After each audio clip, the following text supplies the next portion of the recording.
उड़ीसा के पुरी में स्थित जगन्नाथ मंदिर भारत के 4 पवित्र धामों में से एक है, जहां हर साल आषाढ़ माह में भव्य रथ यात्रा का आयोजन होता है। हिंदू धर्म में जगन्नाथ रथ यात्रा का बहुत अधिक महत्व है। जगन्नाथ मंदिर में भगवान जगन्नाथ विराजमान हैं, जो कि श्री हरि विष्णु के अवतार श्री कृष्ण का ही रूप माने जाते हैं। जगन्नाथ का अर्थ होता है जगत के नाथ। आषाढ़ मास की द्वितीय तिथि को ये रथ यात्रा शुरू होती है और शुक्ल पक्ष के 11वें दिन भगवान की वापसी के साथ इस यात्रा का समापन होता है। भगवान जगन्नाथ के मंदिर से जुड़ी एक पौराणिक कथा के अनुसार मध्य भारत में इंद्रद्युम्न नाम के एक राजा रहते थे। उनकी राजधानी का नाम अवंती था। वो भगवान विष्णु के बहुत बड़े भक्त थे और हमेशा भगवान विष्णु के दर्शन के लिए इच्छुक रहते थे। एक बार एक ऋषि घूमते हुए उनके महल में आ पहुंचे और राजा से बोले, राजन, उड़ीसा में भगवान विष्णु के भव्य रूप नील माधव को पूजा जाता है, लेकिन वो जगह उड़ीसा के कौन से हिस्से में है, ये आपको पता लगाना पड़ेगा। क्या आप सत्य कह रहे हैं ऋषि श्रेष्ठ? ये सुनकर तो मेरा मन भगवान विष्णु के दर्शनों को लालायित हो गया है। राजा इंद्रद्युम्न अत्यंत आनंदित हो उठे और तुरंत महल के मुख्य पुजारी के भाई विद्यापति को आदेश दिया कि वो उड़ीसा जाकर नील माधव की खोज करे। राजा के आदेश अनुसार विद्यापति ओडिशा भ्रमण करने निकल पड़े। बड़ी ही लंबी यात्रा के बाद जब विद्यापति ओडिशा पहुंचे, तब उन्हें कुछ गुप्तचरों के माध्यम से पता चलता है कि सबरों के मुखिया विश्ववासु एक गुप्त गुफा के अंदर नील माधव की पूजा करते हैं। विद्यापति विश्वासु के पास गए और बोले, महाशय, कृपा करके आप मुझे देव पूजा का स्थान दिखा दीजिए। मैं विश्वास के साथ यहाँ आया हूँ। नहीं नहीं, मैं तुम्हें उस स्थान पर नहीं ले जा सकता, मुझे माफ करो।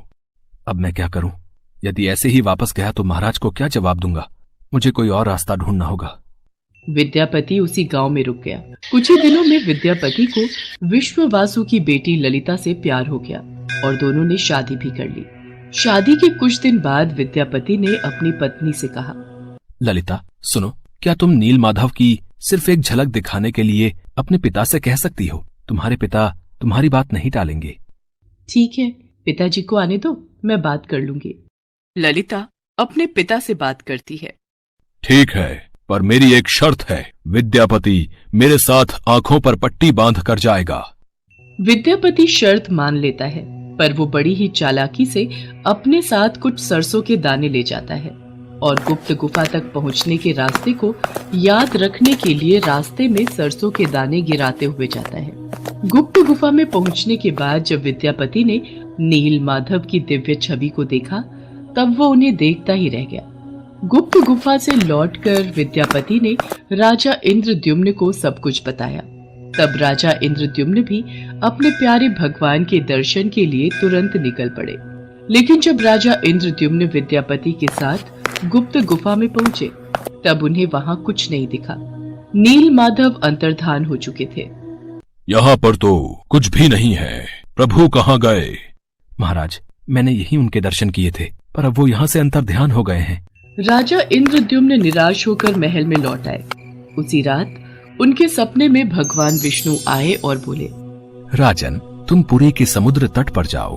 वहाँ तुम्हें एक लकड़ी का लट्ठा मिलेगा जो पानी में तैर रहा होगा। उसे लेकर आओ और उस लकड़ी से मूर्ति का निर्माण करो। राजा इंद्रद्युम्न ने इस संदेश का पालन किया और वो पुरी के समुद्र तट पर पहुंच गए और वहां उन्हें सचमुच एक लकड़ी का लट्ठा पानी में तैरता हुआ दिखाई दिया। लेकिन राजा इंद्रद्युम्न के सेवकों के लाख कोशिशों के बावजूद भी कोई उस लकड़ी के लट्ठे को उठा नहीं पा रहा था। अंत में कबीले के सरदार विश्ववासु की सहायता से उस लकड़ी के लट्ठे को महल में लाया गया, परंतु उस लकड़ी के लट्ठे से कोई भी कारीगर नील माधव की छवि तराश नहीं पा रहे थे। महाराज, हमारे लिए ये कार्य करना असंभव है। हम इस लकड़ी के लट्ठे से कोई भी मूर्ति नहीं तराश पा रहे हैं। हमें क्षमा कीजिए।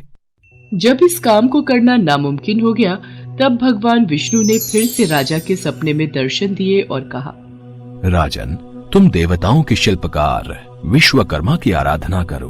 वो इस कार्य को अवश्य पूरा करेंगे। भगवान विष्णु के कहने पर राजा इंद्रद्युम्न ने देवताओं के शिल्पकार श्री विश्वकर्मा से प्रार्थना की। तब वो सबके समक्ष एक बूढ़े बढ़ई के रूप में प्रकट हुए और राजा इंद्रद्युम्न से बोले, राजन, मैं आपको विश्वास दिलाता हूँ कि मैं कुछ ही दिनों में तराश कर मूर्तियां तैयार कर दूंगा, लेकिन मेरी कुछ शर्तें हैं।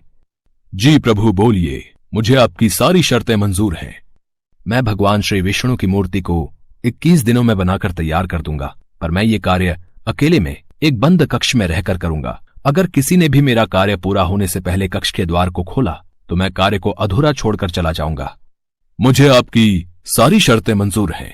कृपा करके आप कार्य को आरंभ कीजिए। और फिर भगवान विश्वकर्मा ने कक्ष के द्वार बंद कर लिए और अपने कार्य में लग गए। लोगों को उस कमरे से सिर्फ आरी, छेनी और हथौड़ी इत्यादि की आवाजें सुनाई देती थी। लेकिन 15 दिनों बाद जब रानी गुंडिचा को कमरे से कोई भी आवाज सुनाई नहीं दी, तब वो घबरा गई और राजा इंद्रद्युम्न से बोली, महाराज, जिस कक्ष में मूर्ति बनाने का कार्य चल रहा है वहां से कोई भी आवाज नहीं आ रही है। कहीं वह बूढ़ा कारीगर भूख प्यास के कारण मर तो नहीं गया? आप एक बार कक्ष को खोलकर देख तो लीजिए, कहीं हमारे सिर कोई पाप न लग जाए। पर महारानी, हमें उन्होंने यही शर्त रखी थी कि 21 दिन से पहले उस कक्ष का द्वार न खोला जाए। कहीं कोई अनहोनी हो गई तो? महाराज, ऐसे भी तो हम चिंता में हैं। कक्ष को खोले बिना कुछ पता नहीं चलेगा। रानी गुंडिचा ने राजा इंद्रद्युम्न से कक्ष का द्वार खोलने की जिद की।